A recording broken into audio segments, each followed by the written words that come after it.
You've been doing interviews for years now. I'm curious, looking back at that 106 era to now, do you feel like when it comes to their brand, their personality, are they as entertaining as the artists that you were interviewing in your era? You can be honest. Be real. What, new artists? These new artists are. I think they are. I think music was better because the artists had to be better because the artists had a place that they had to go to talk about their artistry. All right, now this one right here is something special. Today we're celebrating the moments that raised us, the music that shaped us, and the memories that made us. BET has been more than just a network. It's been a launch pad, a lighthouse, and a home for the culture. And the music has carried our stories, our pain, and our joy. It's Black Music Month and the 25th anniversary of the BET Awards, a quarter century of moments, milestones, and magic. And to help me celebrate, I got some fellas that have impacted the game across 3 different eras. First up, this rising hip-hop star has brought lyricism back to the new school. He's a father, business mogul, and Grammy-nominated rapper. Let's give it up for Cordae. My guy, man. We appreciate you being here, Black man. We appreciate it. Now, this next person means something special to all of us. If you grew up watching After School, you already know the vibes. Half of the iconic duo that made 106 and Park a movement. The man, the myth, the legend, AJ Calloway is in the building. We appreciate you being here, man. I thought you were talking about Bow Wow. I was thinking the same. Oh, you coming next? And finally making history is our first ever repeat guest on For the Fellas, the man who literally grew up on the BET stage. From screaming fans and unforgettable moments, he's an actor, rapper, and certified hip-hop legend, Mr. 106 himself, the one and only Bow Wow. Welcome back, King. I appreciate it, man. Thanks for having me. Absolutely, man. We appreciate all y'all being here, man. We appreciate it. I feel like we should have clapped for each other. Let's clap it up real quick. Yeah. When you raised your arm, I was like, Y'all started off with me. Y'all started the vibes. You know what I'm like?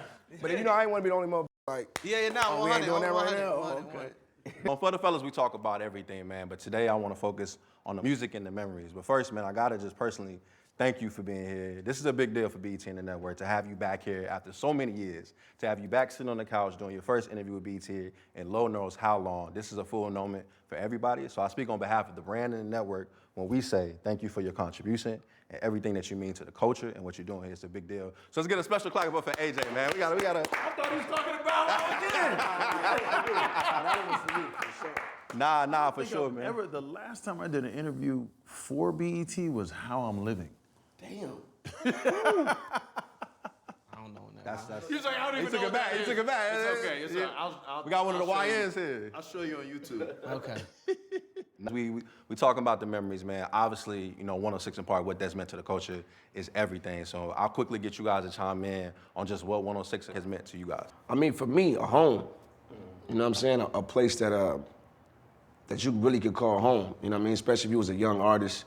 Without 106, I don't even think I would even be here. For me to be able to go in there and do my thing, and there's no way I would be where I'm at without 106 and Park. And like I said, not only was it my home, but it was our home. You know what I'm saying? The connection with the people that's actually watching the show and wherever they're watching at, the living room, whatever. It was just a special connection. It was a place that it was a safe spot for everybody to go. Like you just heard, bro, like after school, we already know, yo, turn it on. You know what I'm saying? Like it was the spot. It was the party on TV. You didn't have to go out. You didn't have to go to the club. I mean, that shit started at 6. It's popping off right off the jump. But for me, as soon as I hear 106 and Park, it's just home.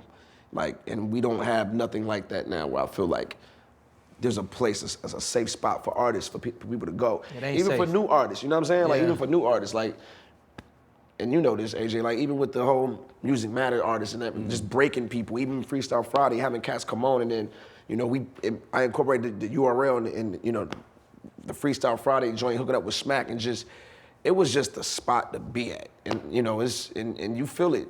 Like now that it's not here, you feel it. It's a hole in the game, it's a big gap. Like we don't have even me, we don't got a spot where we be like, yo, I can't wait I gotta get there. Yeah. Like I just feel like it's missing. But home, for sure. Real. That's real. AJ, man, what do you just speak to like what the show and everything means to you, and to be honored at the BET Awards, getting that honoree? It's a full circle moment for you. Yeah, it's a lot. 25 years ago, you were 13. I know, 38. And now you got a beard I know. and kids. Yeah, too. Shit, I was 2. No, it's definitely a full circle moment. You know, just seeing the development of it, getting the idea, because at first I wasn't the guy that they wanted for 106. I was helping executives find talent for 106. And after taking them around, because I did events, I did promotions in New York. So after taking them to all the events, they asked me to audition, and I actually had said no twice, and then I got cussed out. But you know, that's not got the gig, and was just working, and never realized, because you're in it, you never realize what it is while you're in it. You realize it after the fact. And I'm just 25 years later, I'm really just beginning to understand what it was for us. Because you think it's before social media, there's no Instagram, there's no YouTube, there's nothing like that. Yeah. So we were all of that for the culture. So to have that responsibility to be that on television was just, to understand that now, it's a lot. I'm glad I didn't understand it when I was 25, 26 years old. Looking back on it and thinking about the memories, it was a lot of great times. And just like Bao said, there's nothing that captures the culture like that anywhere. I don't think. You know, you have everybody doing podcasts and stuff like that. Nobody is kind of, like, we were focused on music and we branched out into television and film and entrepreneurship, and you know, we talked about health and we talked about things that happen. But the music is the heart of 106, and there's nobody breaking talent, cultivating talent, even speaking to talent about their music. So that I think has affected the music. I think Bow Wow's going to take the helm and he's going to start another show. Yeah. Entertainment show, right, Bow Wow? No, okay. About to get the exclusive now. I mean, but it's needed. It's needed. It is needed. Because there's no, like you said, there's Jimmy Kimmel. That's like it. there's no, The closest is the streamers. Yeah. So that's a good segue with the streamers, because streamers are that's where artists are going to break their singles. Yeah. So how do you guys? How are they doing? Are they performing it? Are they playing a video? So the stream, they're doing it on Twitch. You know, it can be for hours long. Play the music? Sometimes they'll play the music, but mainly they go on there and they're kind of just talking. They're doing skits. They're sometimes playing the music. I know you've done freestyle. Speak to how you kind of like promote your music on there. Yeah. So with the stream, it's I call it like reality TV, but more, especially like when it's like the in real life. Well, but more so IRL they call it. But I call the streaming like, it's like the new. It's funny. I tweeted like 2 years ago, like Casanat, it's like the new 106 in Park. Obviously not, the same, but it's like the closest thing to it for our generation. But he's like, the biggest. So he does all these elaborate things where he incorporates a bunch of stuff. But like for most streamers, and it's a lot of dope streamers, a lot of dope black streamers too. It's basically like reality TV, but no script. Like that's what I think fans resonate with, is because there is no script. It's just they're doing whatever. I'm sure it's like some preparation that goes into it, some thought and curation. But for the most part, they just be on there just like, you know what I'm saying, do whatever the first thing that come to their mind and shit. And that's what connects. So it's not like how 106 was. Okay, we are here to show a music video, talk about the album. It's not that curated. It's just more so like, oh, play a song you got on release, maybe. You know what I'm saying? All freestyle, like it's all on the spot. So if you ain't nice, for real, it ain't no rehearsing, this and that. It's like, you gotta just give it to them. Pause. But I say all this to say it's similarities, but obviously like not comparable, to 106. So do you feel like it's helping or hurting hip hop? I don't know, it's too early to say. And I feel like I don't know. For sure. I don't think it's hurting at all. I don't think it's hurting, because just like bro said, I mean, shit crack off. Like that's how Jello shit pop. Like that, his record popped because he was streaming with dude, riding the car, and said, y'all gonna listen to this shit I did last night in the studio. Yeah.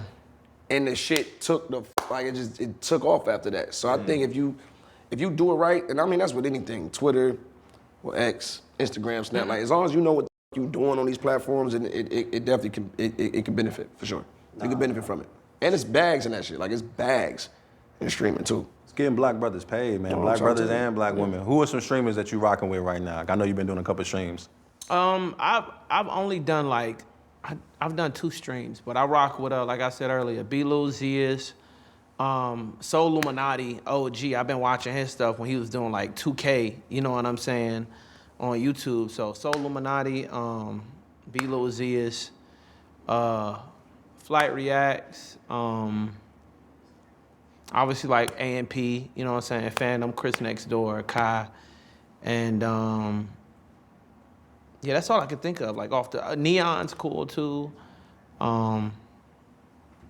That's all I can think of off the dome. But yeah, all them for sure. He's talking Chinese to me. Yeah. And mind you too, like I don't sit around and like I don't watch the streams live, but that's who I see and who I've met and know, you know what I'm saying, in real life, and see a lot of their stuff like online, or where it's like, where I'll see a clip and I'll be like, you know what, I kind of rock with like what they got going on, what they promoting. You know, all, like I said, just young brothers that's like promoting positivity, that's funny, you know what I'm saying, and doing things in their own way, controlling their own narrative, you know?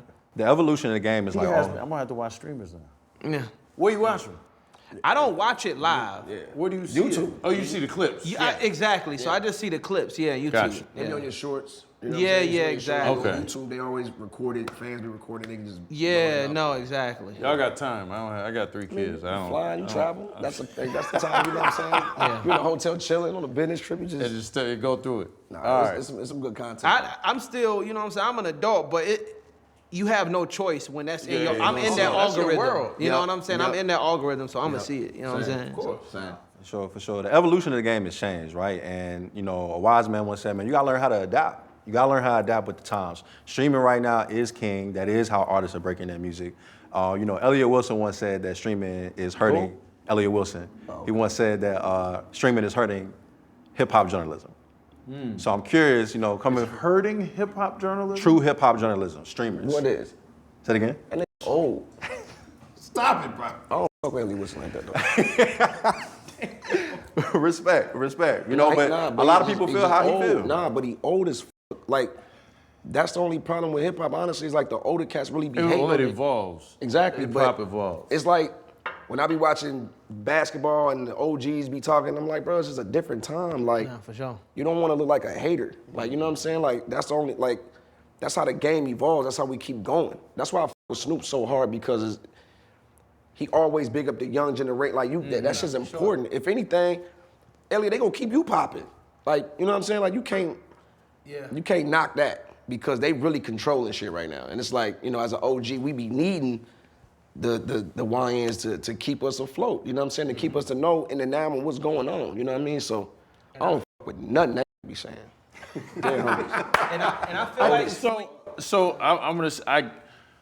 I don't agree, but I probably understand where he's coming from, and that is, you know, because of mass media and everybody being able to broadcast. And I've said it a million times. Everybody with a microphone shouldn't be amplified. for sure. I agree. So it's the point of anybody can come out saying anything, and you know people take it as facts. That's why I'll give him a pat like with that. But I don't think it hurts the music. Yeah. Right. I don't think it hurts the music. I think any exposure, and what you were saying about the streaming, why, like I keyed into exactly what you were saying. Like it's live and it's authentic. Yeah. It's no And that's what we, anytime we're authentic, that's what pops. Yeah, for that's sure. why 106 was a hit, because we were showing ourselves authentically. Yeah. Now, if you put a camera in any one of a black household anywhere in America, it's gonna pop, because we're authentic, we're real. We put hot sauce on it. Facts.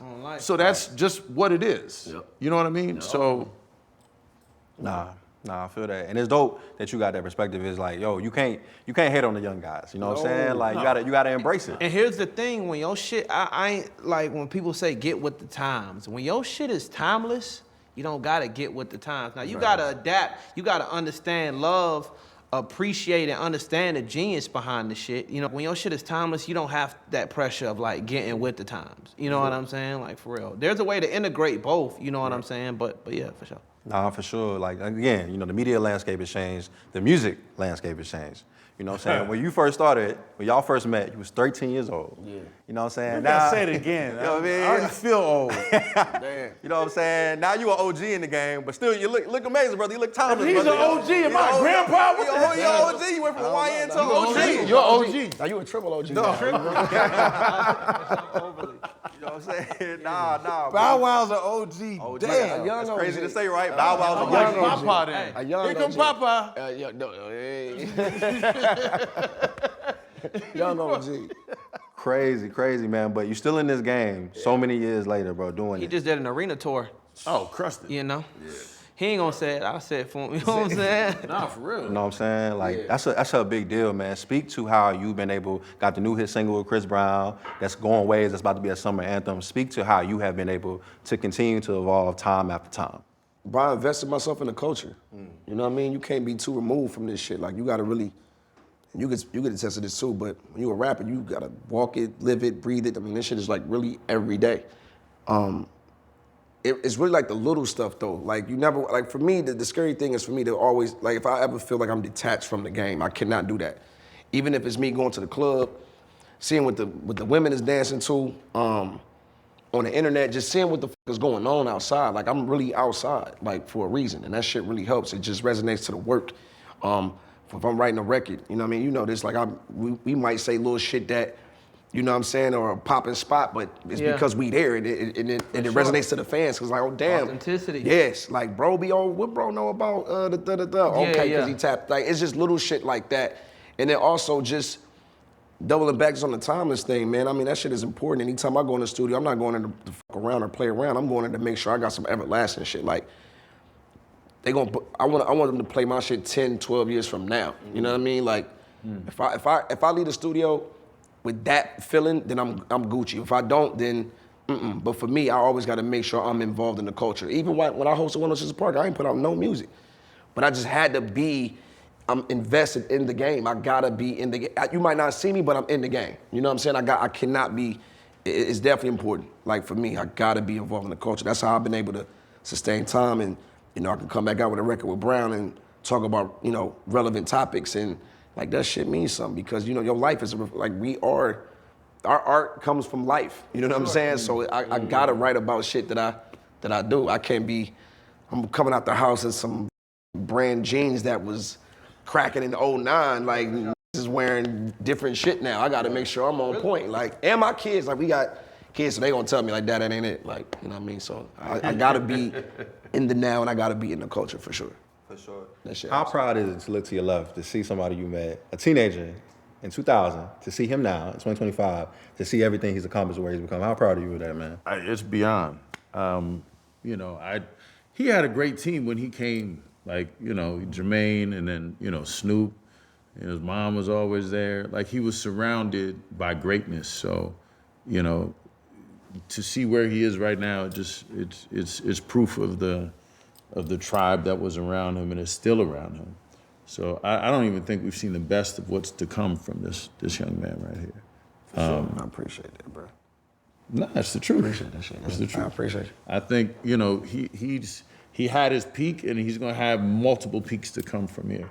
Because I see him doing television, I see him doing film, I see him, taking it to the next level, and staying grounded in the same breath. Yeah. Which is hard to do, and to stay relevant, because there's a lot of artists that were there then that aren't here now. Yeah.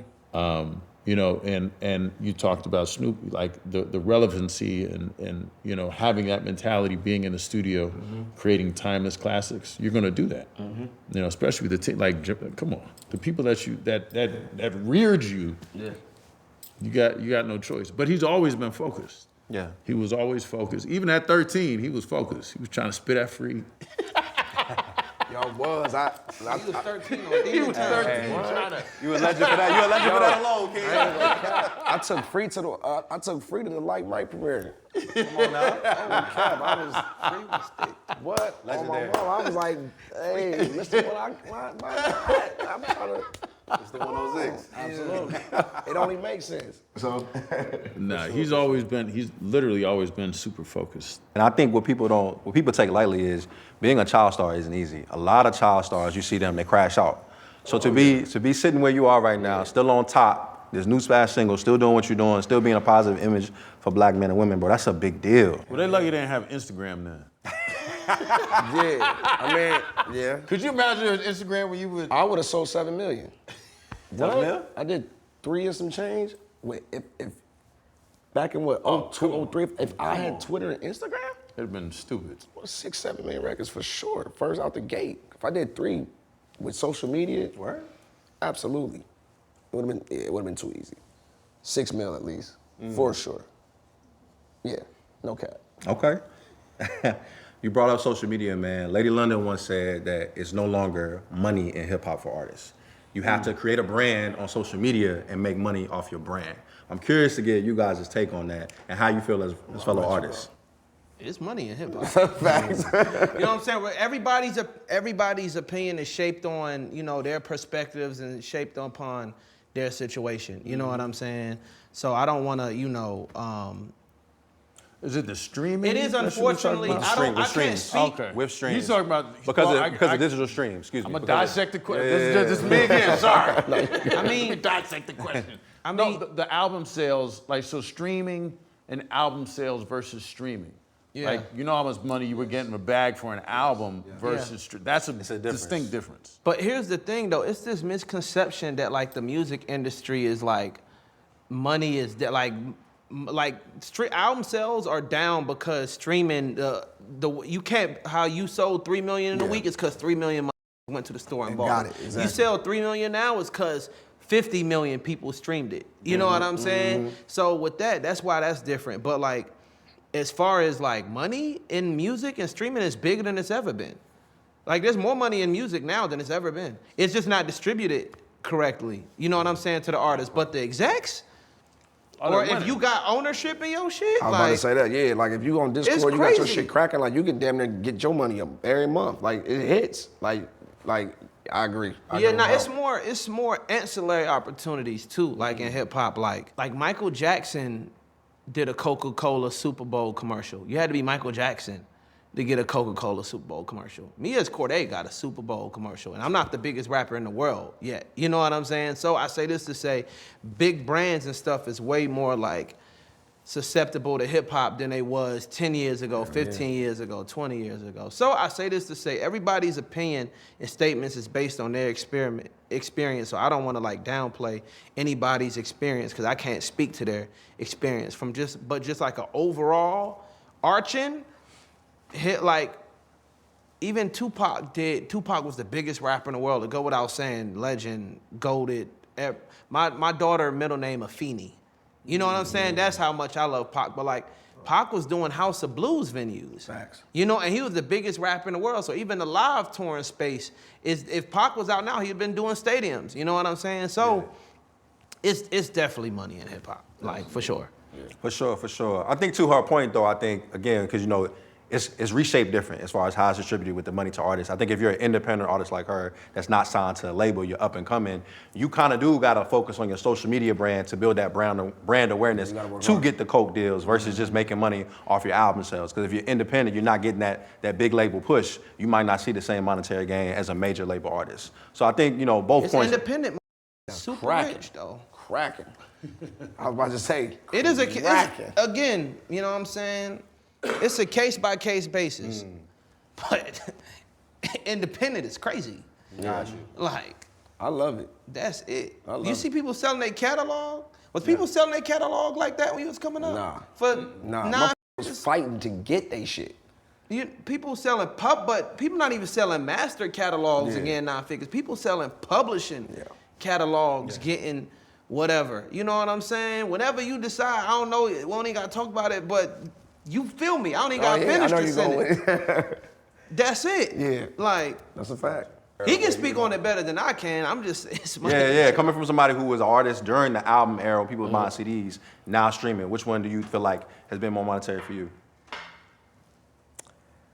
I mean, dropping me and Brown new record is the first time I'm really seeing, you know, or really like fully engaged on how shit is going now. You know what I mean? It's definitely a different ball game.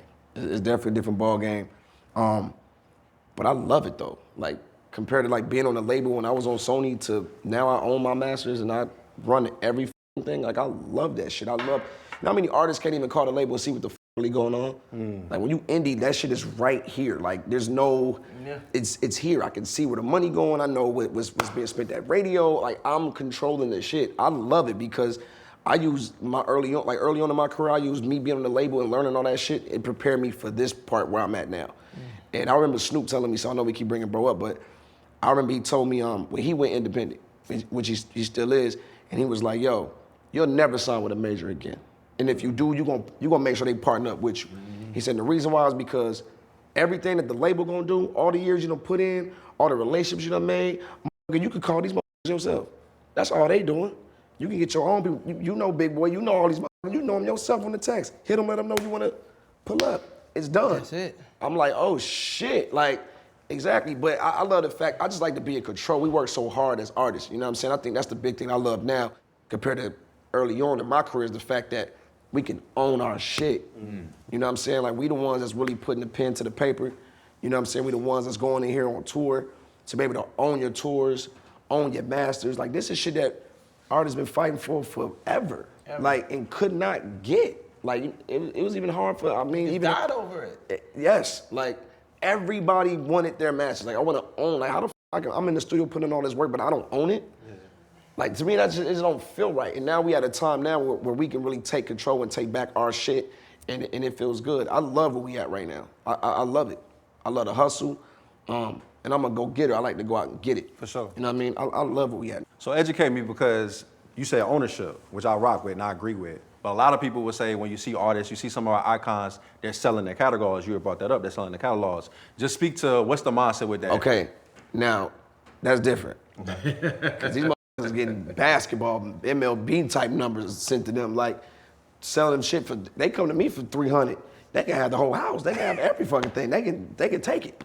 But that's why it's important to have that shit. You know what I'm saying? Like that's like you investing in something that somebody come along and say, hey, I know you put 20, and I get it for 350. It's like, hell yeah, you can take this shit. That's what Selling a company. It's like you started a company from the ground up, you sell a company. Fact. Sell companies. Yep. Ain't nothing Bob wrong. Johnson still own BET?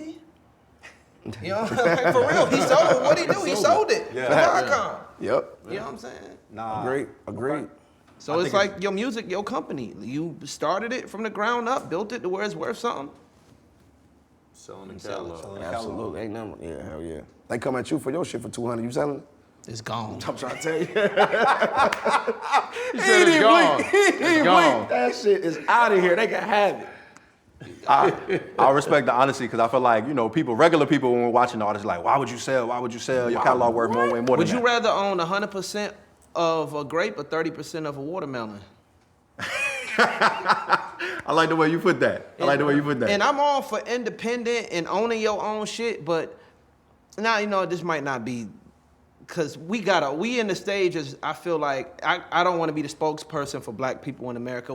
I get why people are like ownership, because we couldn't have ownership for so long. So I'm all for the movement of just owning whatever you can. Ownership, own your shit. I'm all for that. You know what I'm saying? But don't do it just for the sake of saying you own it. Yeah. Not for music, I'm saying in general. Own shit that has value, but you get what I'm saying? I'm pushing ownership all the way because we need to get to But that also stage. get the bag. So the artist, if you created it, and you got to think how artists think. Like that's old music to them. Artists create, they do new music. So I'm gonna, you know, take my old, you gonna take my old, you want my old sneakers for how much? Go ahead, take my old sneakers. Yeah. I got some new kicks that you ain't even seen yet. Yeah, I fuck with that. I fuck with That's a that. great analogy. It is. So that's what it is. So, you know, use that bag and then they change their entire lifestyle and their art form, they can create more because they don't have to stress because you run them after the bag. So take my old sneakers. I got the new, Some new shit on. Yeah. that's it. I like that. Because artists love to, it's like performing. I've interviewed so many artists, and correct me if I'm wrong, performing the same, like the song from, Like you're like, I don't want to, but they love it. But I don't want to. I have new stuff. Yeah. It's like it's performing. It's like doing it. Like if I was, I would probably lose my mind. Like if I got to perform I got to put my own sneakers on again. Damn, I hate wearing these kicks. But I'll do it. It is though. Am I lying? No, I'm with it. But it's an easy way to explain it. But that's why artists will take the bag so they can open up their creativity and be artists and create more. Now for you, you've been doing interviews for years now. I'm curious, looking back at that 106 era to now, you know, you interview some entertaining artists. Do you feel like when it comes to the artistry now, do you feel like when it comes to their brand, their personality, are they as entertaining as the artists that you were interviewing in your era? You can be honest. Be real. What, new artists? These new artists are. I think they are. I think that, I think it's different. Times are different, music's different.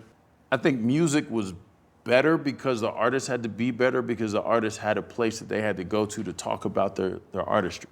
They had to be able to talk about an album.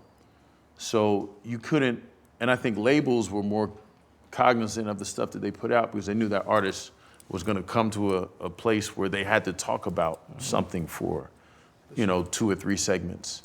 And I think it affects stuff. If people know, I'm gonna have to sit down and talk to so-and-so about it makes you create better.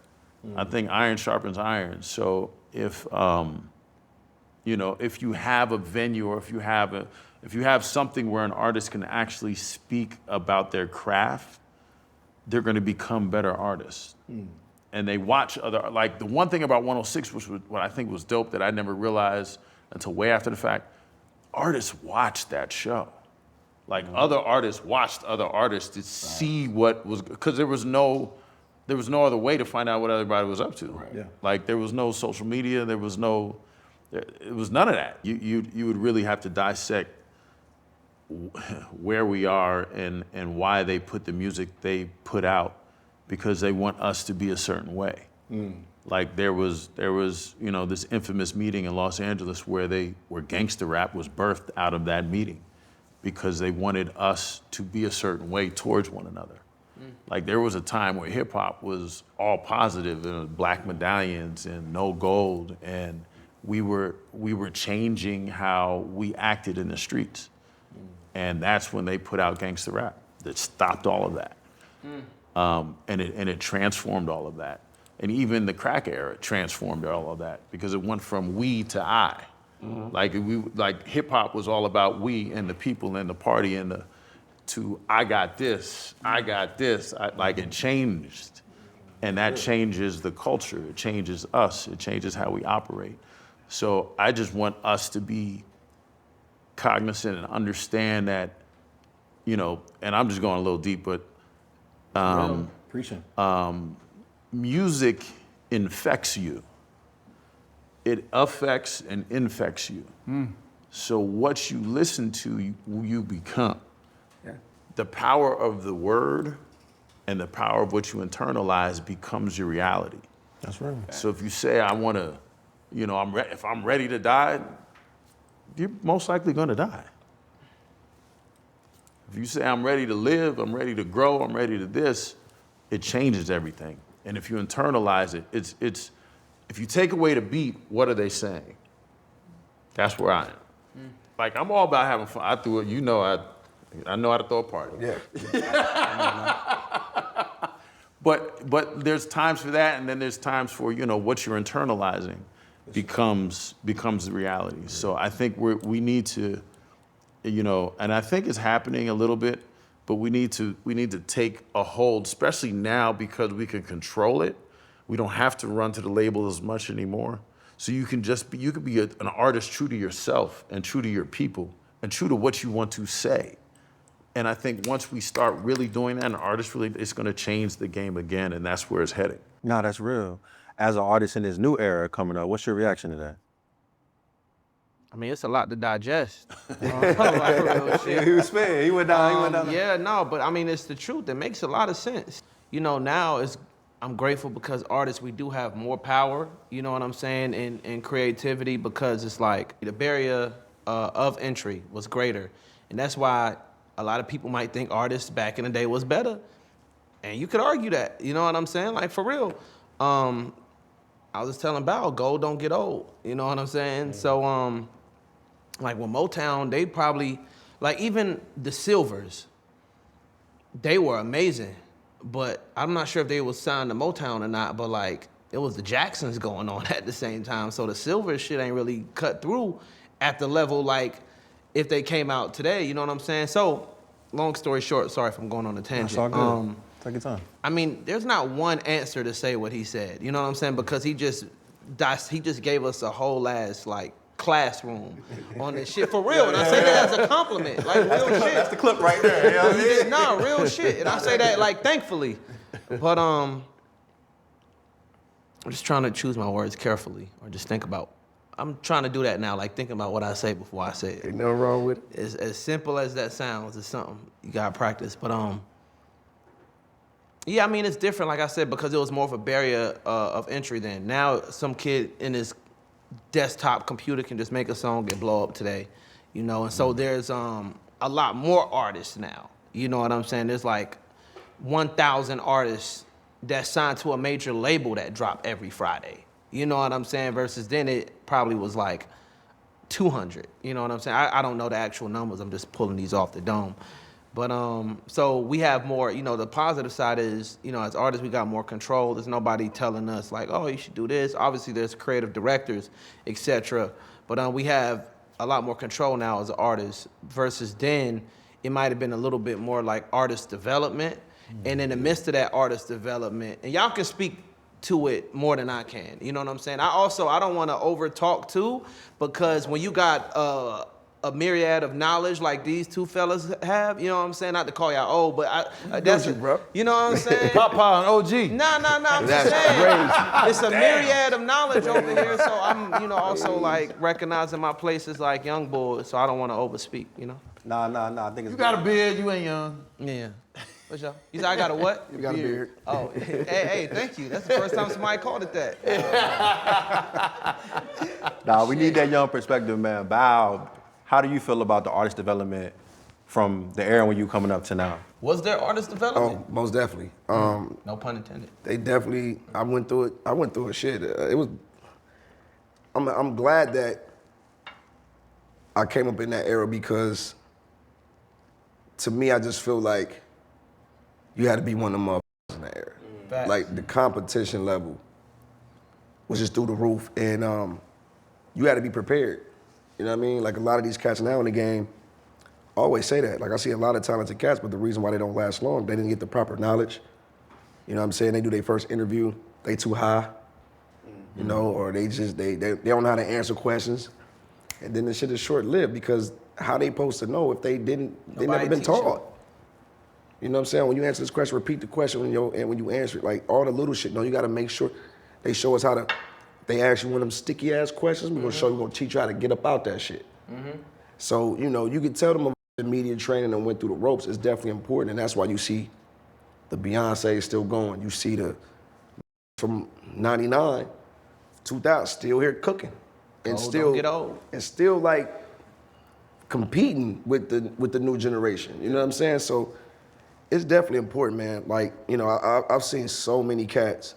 And I ain't gonna say no names, and I'm sure y'all probably know, but I've seen so many cats have a career up just off of like something that they could have been prepared Easily for, heard it, yeah. and then like f***ed up on some shit. And it's like, damn, y'all really let him just go out there, her go out there and really just bump their head like that. And you know, I feel like it's definitely important, man. Like it's a business. Like it's still a business. It ain't just rap, get in front of the mic and that's it. Nah, you gonna do more of this other shit than you gonna do the rapping. You gonna have to be around people. It's a people business. You gonna have to know how to talk to people, be in meetings, conduct yourself. I mean, you a professional. Exactly. You know what I'm saying? But, you know, like I said, I just feel like a lot of cats are just misguided in the game, and we need that. You know what I mean? Even if it's not just artist development, but just the big homies. Just like how I got Dog, how I got JD, that shit is it's key. You know what I'm saying? It's key. I second to that. I ain't cut you off. No, hell no. I second to that. Like when I got like proper OGs, that's when my net worth went up. You know what I'm saying? Like quite literally, like for real, because it's like I had so much belief in my, I'm just blessed and thankful. It's like one, like Bao said, when you feel like you one of them ones, like Cream gonna always rise to the top, no matter how good the competition or how much competition it is. But I had so much belief in myself that before I even got on, I was practicing doing interviews. I was giving myself, I was going on YouTube, looking up like vocal coaching. You know what I'm saying? For like practicing. I used to my auntie used to own a hair salon. I used to practice doing performances on her stage at like 18, 19 when it was shut down. When I say practicing, I'm bullshitting. I ain't really going through no steps and no choreography. I was manifesting.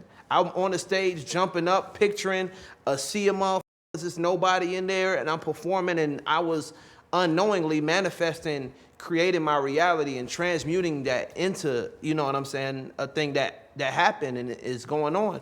I say that to say like that artist development, bro, is in artist development and OGs is like game changers, bro. Like me being able to send a song to Wayne and him like, I don't think that should be your intro, bro. That shit ain't it. Yeah, need that. And that's it's different from sending it to your homie. Cause like you gonna argue with your homie. But when you got motherfuckers that sold hundreds of millions of records and really done this shit at the highest level for a long time, it's like, oh, bet. For sure, man. And 27 years old, I believe it is, right? Yep. Yeah, nah, like you definitely got that old soul. Like when you see the way you speak and the way you acknowledge everybody here, the way you speak about your OGs that have the impact on your life, it's dope to see for you to have respect for the game like that in the artistry. So you are literally what AJ is talking about as far as these artists really taking the professionalism serious. We see that in you, bro. So I just wanted to take a quick second and just give you flowers for that. That's dope, that, man. That's no, dope, that's man. love. Thank you.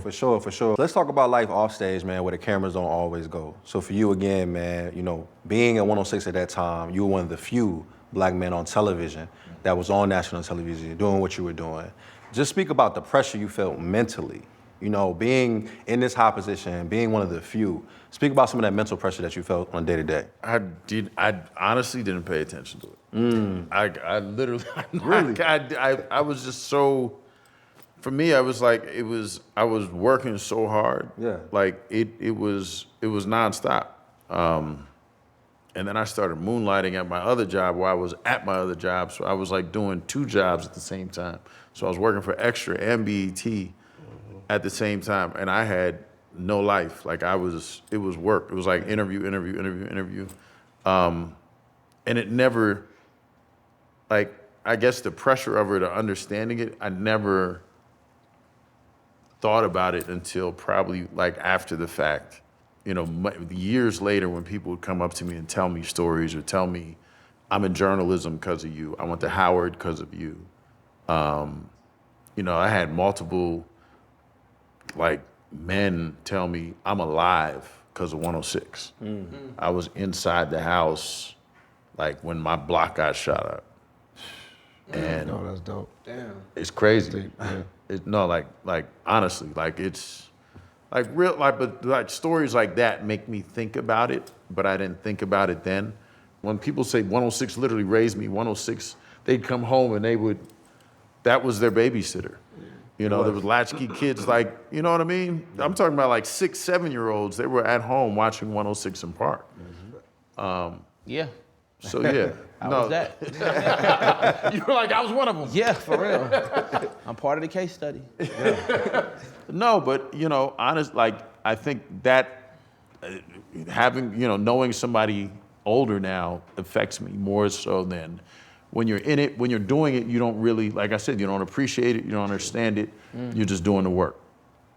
And that's what I did for a very long time. But now, for what's happening at the awards, recognizing 25 years of 106 in Park is crazy. And even just the awards in itself, like the first BET Awards, it was me and Free on the carpet. There was no one, I like the first 2 years, I was the only person throwing an after party. Like it was. Really? Yeah. That's crazy. I'm serious. I know them was jumping though. Crazy. There was no other party. And you were like 14. I couldn't get in the shit. You couldn't even go. I couldn't get in. No, you weren't there. Yeah, I couldn't get into nothing. Oh God, the story. And it was in Vegas. Yeah. I know where it was. Vegas. It was hot as a mother. It was hot as hell. I got a picture of me and Free interviewing Luther Vandross That's fire. in Vegas at the first BET Awards. That's fire. But yeah, no, when you're doing the work, you're just in it. Even going, like I went to Jamaica, and I remember going to Jamaica, and not only just being the only black person, but I had locks, which were mine. First of all, let me just clear that up. Dear God, I can't stand the internet. let's just Clear that one more Let's time, just clear that up real quick. Yeah, I started locking my hair before half of y'all mother was born. I started locking my hair in the 80s. Let me start like that. I cut them one time. Anyway, 20 years I had locks. Was my hair. The clip you see is a clip that I put up when I did Empire. Okay. Because we were recreating a scene from 106 in Park, and then a lie will travel the world 1,000 times before the truth even comes out the door. So, stop with the stupidity. That's all I'll say as far as that concerned. What was I saying? Oh, I went to Jamaica. That's where it came from. I went to Jamaica and I was chilling. I was like in front of the Bob Marley Museum, and this brother comes up to me, Rasta comes up to me. He was like, "You the man on the TV." I didn't even realize, think about it, there was nobody with locks on television. Not even just being a black man, but being a man with locks on television. He was like, no dread on the TV like you. And like he's talking, and he was like, whatever you want in Jamaica. And I had a great time in Jamaica because of my locks. He's like, I'm gonna take you up on that. Oh, tell you, it was a good time. But I didn't even think about like the effect that I had on the culture when it came to hair, for you just to be able to express yourself and be who you are and authentically. Because when I started my hair, like I grew up in South Orange, Maplewood, a predominantly white school, and like it was a thing. Like this is before locks were like popular, so they were coming. Like I was a real pro-black person. Like I would wear the T-shirts that said "imported from Africa" and I didn't ask to come. I'd wear it to school. Like I was that kid. Yeah. Because I was really into African culture, and the locks it was a real thing for me. I was a vegetarian for many years. It was a mind state of mentality. It was a whole thing. So yeah, no, I don't know. I didn't feel the pressure. It was just me being me, and it was just a blessing that it happened the way it happened. Definitely was a blessing, man. And I saw the Breakfast Club interview you did a couple weeks ago, and you said, you kind of left on your own terms. It was 100%. It was your decision. 100% on that one. Yeah. You could get more about that in the documentary that I'm doing. Come on now. Yeah. Oh, no, that's about to be, a lot of questions will be answered. Exclusive. Okay. But it's just about the origins. It's not the whole thing on 106. We're doing a doc just on how it began, the creation, and just what it meant to the culture. And to answer the questions, yeah. No, it was on my own terms. I decided that night that was it. To be continued. Nah, for sure. Because, a lot of people, this is like one of the biggest shows ever. And you in the height of your career. Yeah. People didn't realize you was mad young on the show. You was like 26, 27 in your prime doing this show. To walk away from that, some people like, oh, no, he's tripping. He's crazy. Like, why would you walk away from this?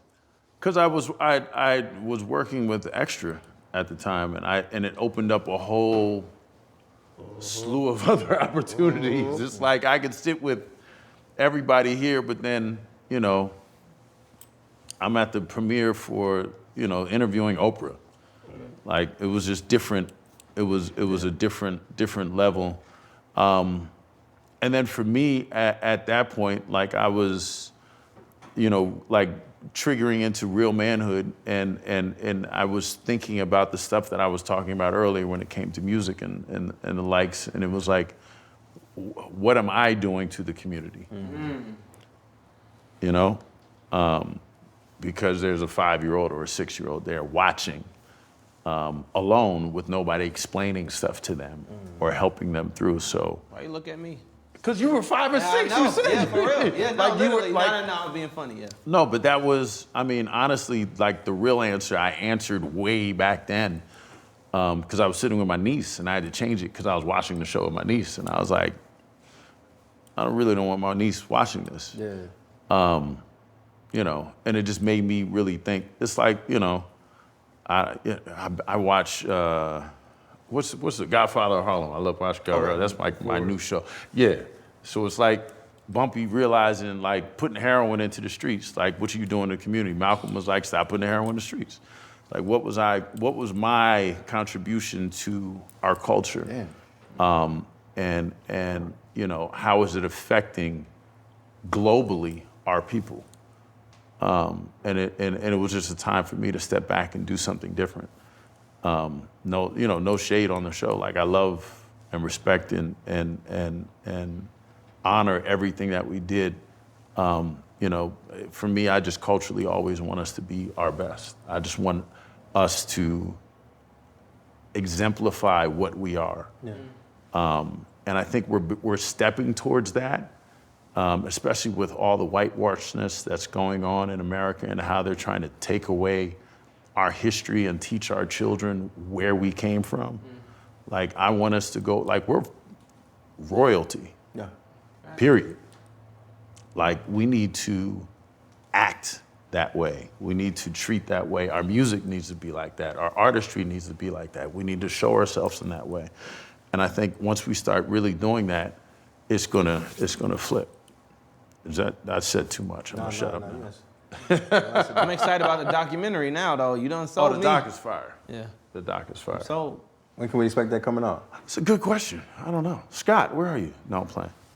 Hi, Mr. Mills. It's in the works. It's in the works. Shout out to Scott.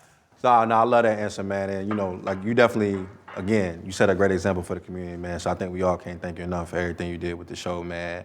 Bow with 106, you know, that show definitely helped start your career on probably one of the best runs we've ever seen as far as a child star, coming out the gates. Just number one after number one. I think you had 10 number one videos on 106. So, like, We had to retire his stuff. Like, he stayed up there. stayed up there. Like, yeah, Jersey and the Raptors, and I think it just We literally had to start retiring stuff because of you. Yeah. Exactly, man. So Love it. You had one of the best starts. Yeah, nah, for real. Like, I don't think that's one of the legendary runs we've seen in hip hop. Like, you haven't seen that, especially with a child star coming out the gate swinging like that. Like, you He wasn't a child. He was a teenage star. Excuse me. Yeah, you're right. Child like 8 to 7. He was. Yeah, look, Teen star. Coming in with a he swag. owned up take free to the. He He had owned up swag. take free to the premiere. I think he had a tattoo at like 13, 14. Something like that. Really had that at 13? How old were you when you had your first tattoo? 16. See, it was 3. It was. I definitely went to 18. Nah, for sure, man. So again, but coming from that, you also had a transition in your career. After the show ended, you went through a transition, and now you back on top, making number one singles again on urban radio, doing big things. But speak to, like, for you mentally, how it was going through that transition. You come out the gate, you swinging, legendary run. Then you have to go on a transition right now and have to rebrand yourself. Speak about, like, what you went through mentally with that process. I guess it's kind of like you in a way. I didn't even really think about the shit like that. I just, it's really simple. I'm just growing up. The music gonna mature. My life is different. You know, my lifestyle is changing. So, of course, the content gonna be a little bit more mature. But, I mean, I just think it's normal, especially when you 20 plus years in the game. You gonna have your hot moments. You gonna have your I gotta figure some shit out moments, and then you also gonna have your, okay, it's time to regroup and get this shit back how it need to be. But for me, I think it ain't just music with me though. So that's the one thing that I have, like, whether it's hosting, if it's filming a movie, like all of these things, like, you know, it stretches the career out. You know what I mean? So for me, I mean, I knew it was important for me early on. I gotta do more than just one thing. Like, I gotta do it all. And still to this day, I'm still doing it all, but you gotta do some self-reflecting. You gotta sit back, you gotta watch the game sometimes. A lot of people don't know how to fall back. You gotta fall back sometimes. You know what I'm saying? I had to learn how to fall back. Gracefully. Like, yeah. I was wilding. I was wild. I was out of control. I was in the media and every week for some shit. So you learn. I think for me, being young and growing up in the game, the only knock really is everybody get to watch your faults. You know what I'm saying? We don't get the chance to watch our fans. We growing up together, but y'all watching me. I don't get the chance to see up the job you doing. Yeah. But I had to up. I had to bump my head a couple times, and you know what I mean. And I'm happy though. Like, I took no shortcuts to get to this to where I'm at, and I'm happy where I'm at. Yeah. I love it. I feel like I'm here now. You know what I mean? So I love it. So before we get out of here, man, I do want to kind of run through the archives real quick, man. It's been a lot of legendary moments here with the brand. BET Award 106, man. Some crazy What was your moments, favorite man. moment on 106 in know Park? what I'm saying? Mr. Oh Howard? man, I know mine. Oh, I know. I think I know yours. You probably definitely know mine. Go ahead. When I kissed her. Yeah. Cut to the smile. Look at My brother can't even talk right now. That, I mean, it's been so many crazy moments. I mean, That's a good one. Bro, was that scripted? Or that's just straight vibes? cause I kissed her the first time on her show, and that shit, it was all the way real. This time, and you know how this shit go. They had my in-ears. They like right before we about to start the show, like, yo, you think we can probably get a moment? And I'm like, what you mean? Like, what kind of moment? I said, man, I hate to put you on the spot, but you think Tyra will do it again? I'm like, y'all want me to ask Tyra Banks if she would kiss me? Like, that shit just sounds crazy. You want me to walk up to her? I said, we about to go louder. We about to go. So I'm like, all right, let me, I holler real quick. I said, look, they want us to kiss and shit. I do too. I want us to kiss too. But, you know, said, I'm down for a remix, I'll do it. Fuck it. We already did it once, I'll do it again. And bop, that's how it happened. Yeah. But I always, like, anytime they was in my ears, Oh, yeah. like, ask him. I'll sit there and be like this. I ain't not asking that man that question. I got me up. Ain't no way I'm asking him. Or if they wanted me to talk about somebody that was coming, they was in a relationship, I'll holler at you like, yo, like Common came one time. Yeah. I said, yo, Common, my nigga, look, artist to artist, this whole shit, take this in or out. They want me to ask you about this shit, man. If you want to talk about it, we can talk about it. If you don't want to talk about it, we can dead that shit. Yeah. Nah, it's all good, pal. All right, say less. Oh, yeah, he gonna holler about it. Yeah. They be in the inners just, Always, all kinds of stuff. do it, asking him. I'm like, Yeah. nah, man, it's the homie. I'm not asking that shit. So question, how did you, my bad, I'm no, doing you your good. Ask a job. question. No, How did no, you no, feel as a star, like interviewing other people, and some people that you're a bigger star than, it might be some new that's young, hot, and think he, you know what I'm saying, the biggest thing on the planet, and you were already proven star. So how was that for you? Was it like humbling? Was it like, man, f this? Or was it like, you know what, it's just, I felt like that shit was my house.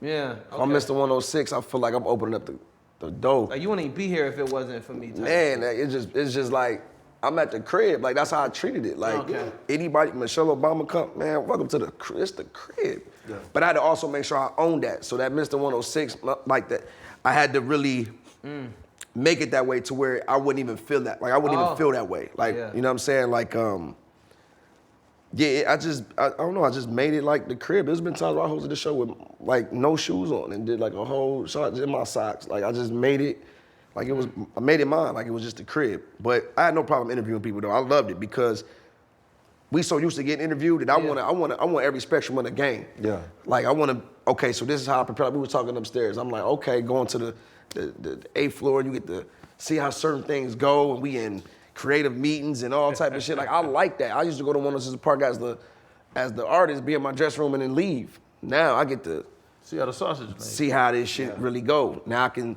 take that, and I told him that was like college for me. I ain't go to college, but working at BET and hosting that, it got my corporate game right. It got my people skills right. That's really why I did 106. I didn't even do it for the bag or for the look. I did it because I was like, this shit gonna be kind of interesting. Like it seems fun. I want to learn. Like I want to see how this shit really goes. And then even with the award shows, it's different when you're a part of that shit. Like it's just, I like being able to say I lived through two sides. I seen them both from the artist's point of view and from the inside. So I love it. I loved it. You guys are being honored this year at the BET Awards. Just speak to what that means to y'all. You been honored. You being a Both of y'all. What? It's a tribute. Oh, I'm like, the tribute. I'm like, damn, am I? I'm like, brother, you get check your email. You gotta check your email. I'm looking around. I'm like, let me, is that for real? Hey, deserved. No, it's a tribute. I love it. I mean, I think that 106 is a staple in the game. Hip hop, R&B, just for the culture period, it hasn't been nothing like it. And anytime you have something that lasted that long, you gotta honor that. You know what I mean? And I don't think it'll be anything like a 106. I'm sure it's gonna probably be something new and innovative that'll come along, but I don't think it's going. That was a time, it was a moment, it was an era, and it's well deserved. It's well deserved. It's extremely dope for BET to do it, you know, just to honor, because it's funny, because anytime they do interviews, whatever, I hear that people always bring up 106. Like, that's like the main, because of, it was authentically us. It was us showing us in the best light. So that's why we remember it. And it was just a good time in the world. Like, if you went back 25 years and I told you everything that's factual now, you'd be like, you lying. Think about it. Like, if you went back 25 years and just stated everything that's actually true now in the world, you'd be like, yo, that's crazy. Yeah. So it was a good time in the world. That's real. That's some real shit. Without saying anything, you know everything that I'm saying. I got one example in my head. If I told you this, yeah, for sure. I don't Listen, even say it. Listen, Donald Trump's gonna be the president again. Huh? 25 years ago? Anyway, just to say that, you know, for BET to give, you know, flowers to something that I think is just so culturally relevant through all the different hosts and through all the years is really dope. And I think it highlights, it's not even on me, or it just highlights our culture. Yeah.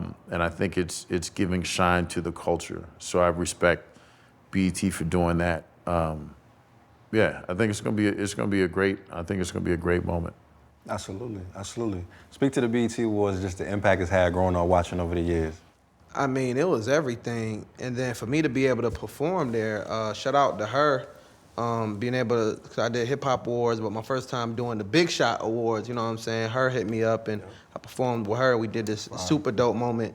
And that was when I felt like I made it. I was like, oh, I made it. That's when my family thought I made it for sure. Like, I remember one of my aunts called me crying, like, you was on the BET Awards. That's like, big, though. Like, it's big. That's Right. like what you said. That's what 106 in Park was. Like, oh, you made it. That's what performing at the BET Awards, not the little side jump, you know, not to discredit that. The outside. But not the outside, but like main stage live TV. That was my first time performing on live TV. Wow. You know what I'm saying? Like, that was my first time using in-ears. You know what I'm saying? And so, learning stage blocking and shit. So that was like the BET Awards, you know what I'm saying? So me being able to perform at the BET Awards was, that's my favorite moment. BET Awards for the culture, man. Like, that's when I fell in love with it. That's how I got introduced and fell in love to the culture, man. I was a kid watching this in the living room, seeing these icons who I grew up idolizing, seeing them on one stage. It's the world's biggest stage for our people and our culture, man. So I think we can't talk enough about how the BET Awards just impacted the community,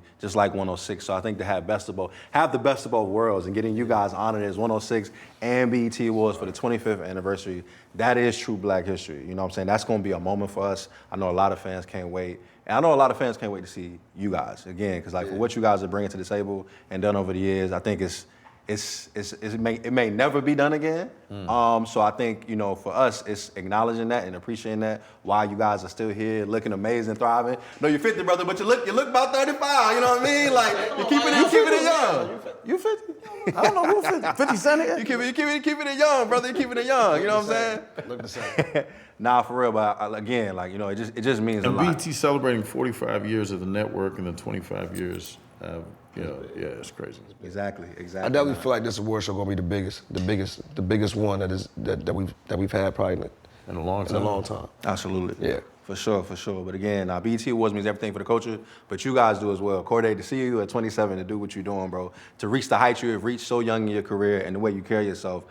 You know, it's a whole YN movement right now, bro. You're the leader of the pack for that, bro, and you leading them the right way. Like, the future of the music, the future of the culture is in good hands when I look at artists like you, bro. Keep having the professionalism that you're having. Keep having the way that you're having, bro. It's amazing to see in somebody so young, bro, so pure, and still leading the way in hip-hop, man.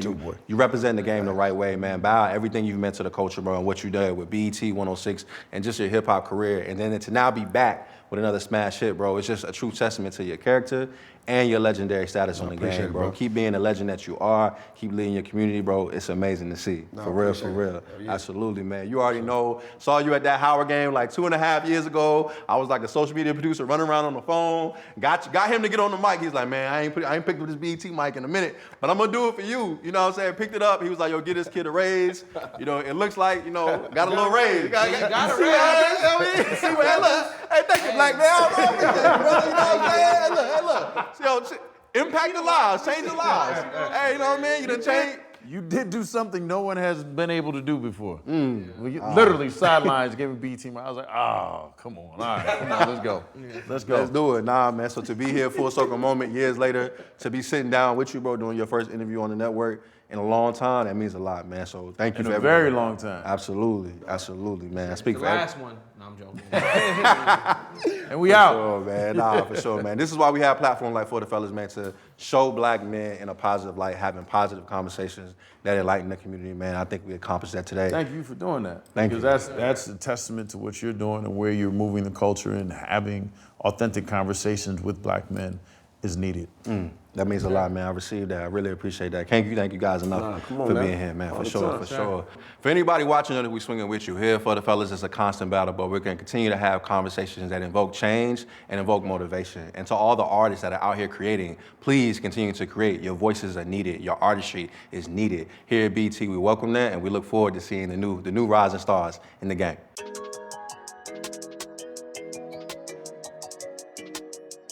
What up? It's the boy Bow Weezy, aka Mr. 106 in Park. I could be here all day just discussing and just talking about how much BT means to me. I mean, it's my life, it's the culture, but more importantly, it's home. I'm just thankful that I'm a part of the history. I'm also thankful that you guys dog me Mr. 106 in Park, and I'm also thankful for BT, because without BT, without this network that I love so much, I wouldn't be shit.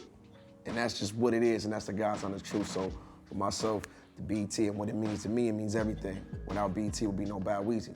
And you know what BT stand for, right? Bow Wow Entertainment Television. Hello. Thank you, BET, for all your contributions to culture, all your contributions to my childhood, all your contributions to millions of people's childhood. We appreciate y'all for giving us a safe space to be us, and much love. I would like to thank BET for starting my television career, something that I did not think I would ever have. And now I have over 20 years of television under my belt and 2 daytime Emmys. So BET, thank you for starting the career that I don't even know if I'm back in television again, but I guess I am, because I'm in front of a camera right now. So thank you for starting it again. Lord have mercy. I don't even know. What's next? Let's go. You're watching For the Fellas. On BET. Stephen Hill, I heard you don't text my friend over here. Why don't you text him? Yeah, man. It's Bow. I don't know why, but all I get is emails from you. That's horrible, Stephen. It's crazy. It's crazy. That's horrible. It's crazy. He's Mr. 106. Woo! BET Awards is on. Oh, he's gonna be lit. What's something better than I'm Cordae? I would never say that. It's Cordae. I'm Cordae. It's like crazy. I'm Cordae. You're watching Disney Channel. Like, come on, bro. It's BET. You know what I'm saying? We don't tune in anymore. It's 2025. We ain't tuning shit. I'm already Papa. You saying tune in.